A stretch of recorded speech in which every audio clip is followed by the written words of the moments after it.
1. The poverty mindset. What's really holding you back? You ever notice how some people just can't seem to get ahead no matter how hard they work? They pray, they hustle, they do everything right, but that breakthrough never comes. Here's what nobody's telling you. Poverty isn't just about money. It's a mindset that gets passed down like generational DNA. These invisible chains that keep you stuck. That voice that says money's evil, or rich people are crooks, or I'll never have enough. That's not God talking. That's what I call the curse of the poor. See, God's not up there deciding who gets blessed and who struggles, but he did give us the power to change our thinking. The first thing you gotta let go of, this idea that lack is your destiny.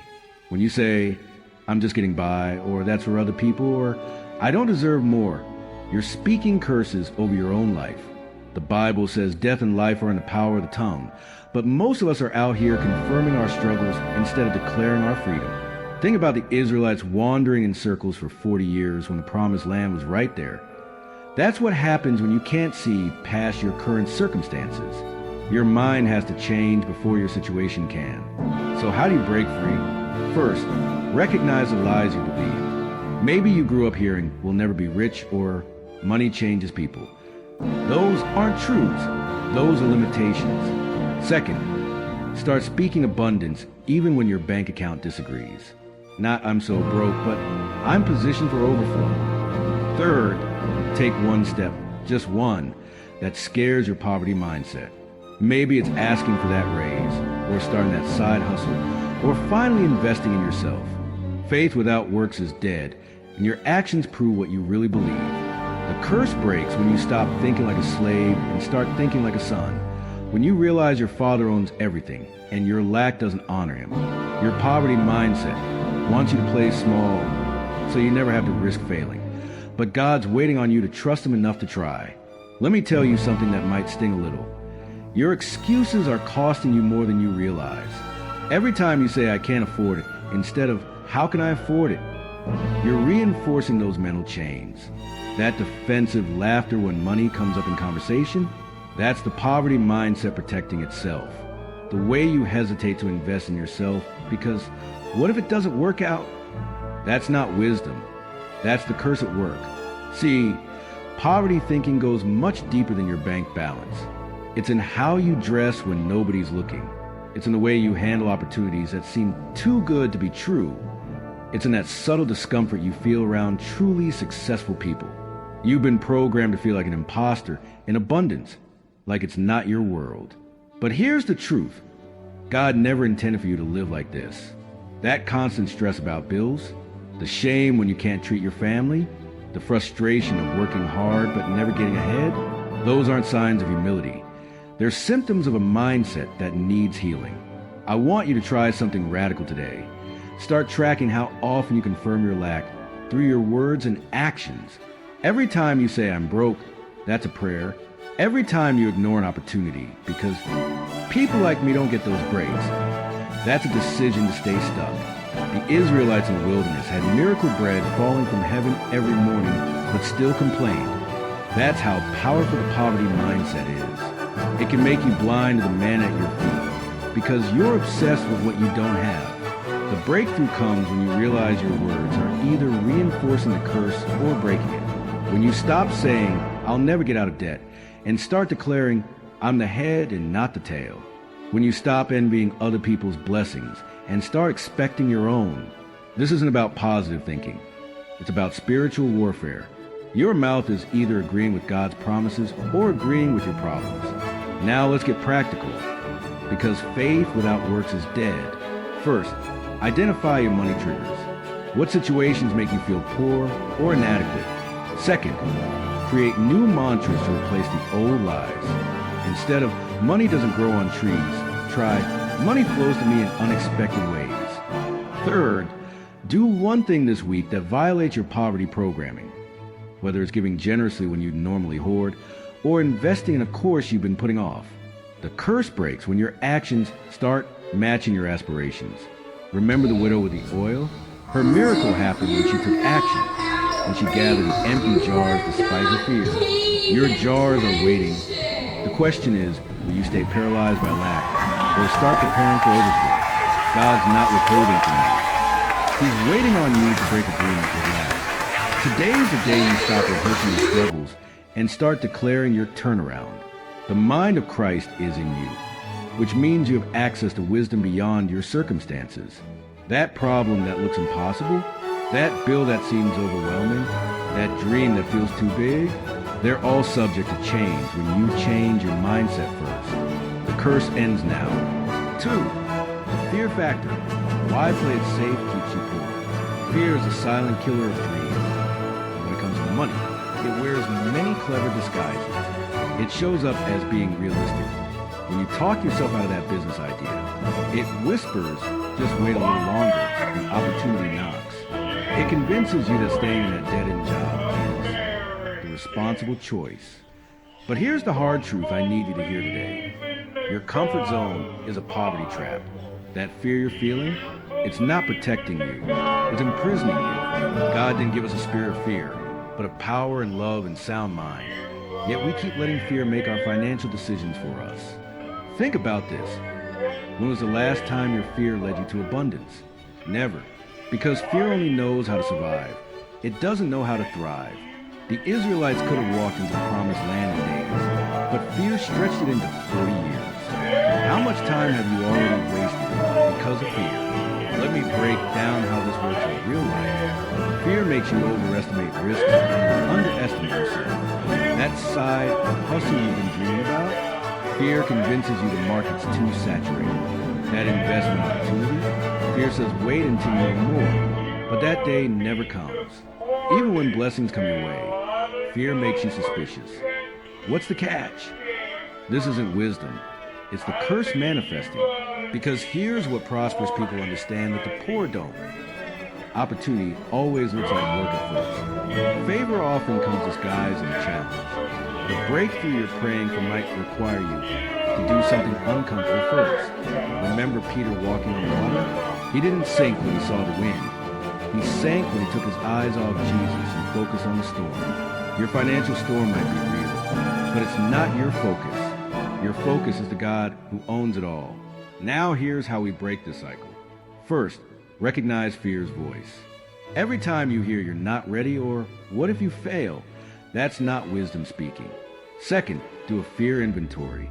Write down every financial fear you have, from island of homeless to people will judge me.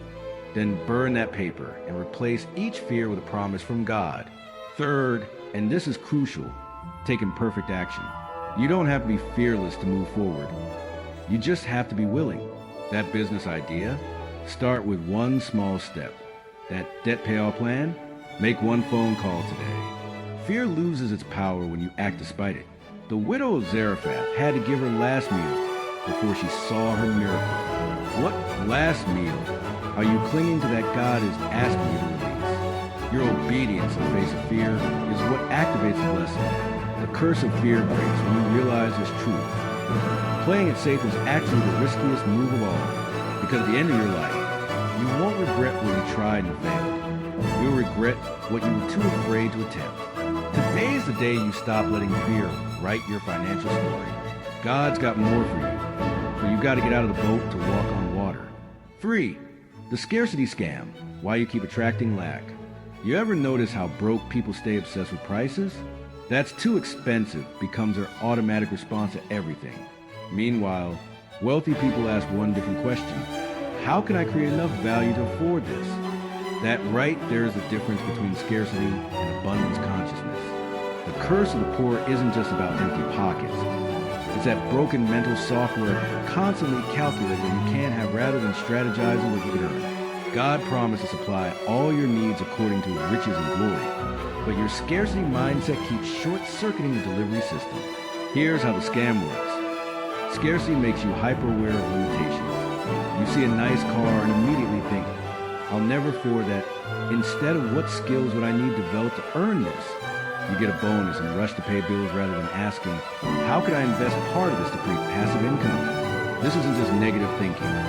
It's self-sabotage wired so deep you don't even notice it anymore. The Israelites in the wilderness kept reminiscing about Egyptian onions while ignoring the miracle bread falling from heaven. That scarcity brain in action. romanticizing struggle while ignoring present blessings. Let's break the cycle. Flip your financial language. Replace "I can't afford it" with "How could I afford it?" Swap "That's too expensive" with "What value would justify this price?" Practice holy dissatisfaction. That frustration you feel about your finances, don't numb it, use it as fuel. David's discomfort with Goliath's taunts propelled him into his destiny. Get when it hurts. Scarcity says, hold tight. Faith says so anyway. The widow's mite wasn't valuable because of its amount, but because of what it cost her. Upgrade your environment. You can't think abundantly while surrounded by lack mentality. Audit the voices speaking into your finances, from social media to real-life relationships. This isn't about denying reality. It's about recognizing reality includes unseen spiritual resources. When Elisha's servant panicked at the surrounding army, Elisha prayed, "Open his eyes to see the chariots of fire." Your breakthrough is already present in the spiritual realm. The curse breaks when your perception shifts to see it. Stop rehearsing lack and start declaring, "The Lord is my shepherd. I shall not want," not as wishful thinking, but as warfare against the scarcity scam keeping you stuck. For the comparison trap, why looking sideways keeps you stuck. You want to know the fastest way to feel poor? Compare yourself to someone else's highlight reel. That neighbor with a new car, your cousin's vacation pics, that entrepreneur on Instagram closing another deal. Here's the truth nobody tells you. Comparison doesn't just steal your joy, it sabotages your destiny. The curse of the poor isn't just about what's in your bank account. It's about that gnawing feeling that everyone else is winning while you're falling behind. But here's what God showed me. You can't run your race while staring at someone else's lane. David almost missed his Goliath moment because Saul tried to dress him in armor that wasn't his size. Let's get real. Comparison distorts everything. It makes you despise your season of preparation. It tricks you into rushing processes that need time to mature. It convinces you to overspend just to keep up appearances. That friend who seems ahead of you don't see their hidden struggles, their sleepless nights, their private sacrifices. The Bible says we dare not compare ourselves with those who commend themselves. They measure themselves by themselves and compare themselves with themselves and are not wise. 2 Corinthians 10 verse 12. Translation: comparison is a fool's game. Here's how to break free. Define your own metrics. Wealth isn't just a number. Is it freedom, generational impact, peace? Write your personal definition. Celebrate small wins, that debt payment, that first client, the discipline to save. These are your victories. Don't let comparison minimize them. Turn envy into inspiration. Instead of why them, ask, what can I learn? Every success story has transferable principles. Protect your vision. Joseph's dreams got him sold into slavery before they got him the palace. Your assignment is too precious to abandon because someone else's journey looks easier. The moment you stop measuring your behind the scenes against everyone else's highlight reel is the moment you start seeing God's favor on your life. Your provision isn't hidden in someone else's story. It's in your obedience to run your unique race. 5. The generosity gap. Why holding tight keeps you empty. You think you can't afford to give? That's exactly why you need to. Here's the kingdom paradox no one talks about. The tighter you grip your resources, the faster they slip through your fingers. But open your hands in faith, that's when the supernatural math kicks in. The widow of Zarephath was down to her last meal when Elijah told her to give first. 1 Kings 17 verse 13. Human logic said, eat it and die. Faith said, bake it and live. Her flour didn't multiply because she hoarded. It multiplied because she released. This is where religious people miss it. God doesn't need your money. He's testing your trust. When you refuse to tithe, when you withhold kindness because times are tough, when you clutch your last dollar like it's your lifeline, you're not protecting yourself. You're proclaiming distrust. Malachi 3 verse 10 isn't some prosperity gimmick. It's a divine invitation. Test me in this. Yet we'd rather test God by withholding than by obeying. The early church got this. They gave so radically that there were no needy persons among them. Acts 4 verse 34. Not because they were rich, but because they broke the spirit of lack through radical generosity. Your breakthrough is hidden in what you're afraid to release. That old coat in your closet just in case, the extra time you won't volunteer, the seed money you're waiting to give until you're stable, those are all tests. Not because God's greedy, but because he knows until you break the scarcity mentality, you'll keep recreating lack. Jesus didn't applaud the rich throwing large offerings. He honored the widow's mites because they represented total surrender, Mark 12, verse 44. Today, do this. Find one thing you've been clutching in fear and release it with joy, not as a transaction, but as worship. Then watch how God honors faith that puts him first. The curse breaks when you realize you can't outgive God. 6. The breakthrough mindset. How to step into your divine provision. The difference between those who stay stuck and those who walk into abundance isn't luck. It's mindset. You've prayed. You've waited. Now it's time to recognize what God's already set in motion. That idea you keep dismissing, that opportunity that seems too good to be true, that skill you downplayed, these aren't accidents. They're divine appointments. The Israelites didn't need more manna in the wilderness. They needed to cross into the promised land where provision was already waiting. Joshua 1 verse 11. Your breakthrough isn't just about God providing. It's about you positioning. Here's how to shift.